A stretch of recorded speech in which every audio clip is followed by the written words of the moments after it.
सोलापूर जिल्हा नियोजन समितीवरती गेली 1 वर्ष झालं कोणतं ना कोणतं इलेक्शन असल्यामुळं सदस्य नेमणूक झालेली नाही।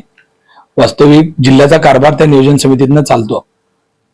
शिवसेना असेल, भाजपा असेल, अजितदादा गट असेल, आमच्या सर्वच कार्यकर्त्यांना असं वाटतं की आम्हाला जागा मिळाल्या पाहिजेत, जास्तीत जास्त जागा आपल्या पक्षाला मिळाल्या पाहिजेत। पण इथं जो प्रमुख पक्ष असलेल्या भारतीय जनता पार्टीच्या नेत्यांना माझी अशी विनंती आहे की लोकसभेत आम्ही तुमचं काम केलेलं आहे, विधानसभेत आम्ही तुमचं काम केलेलं आहे।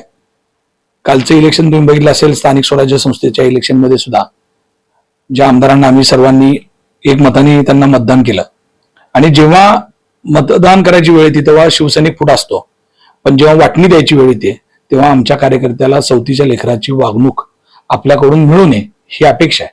कारण तुम्ही आता महापालिकेमध्ये असेल, जिल्हा परिषदमध्ये असेल, अनेक ठिकाणी तुमची संख्या जास्त असल्यामुळे तिथे तुम्हाला अधिकच्या जागा भेटणार आहेत, पण आमचा कार्यकर्ता जो कायम ह्या इलेक्शन मध्ये आपल्यासाठी राबतो, तर अशाही कार्यकर्त्याला सन्मानपूर्वक जागामध्ये वाटपात घेतलं पाहिजे आणि जिल्हा नियोजन समितीमध्ये आमचाही सहभाग असला पाहिजे।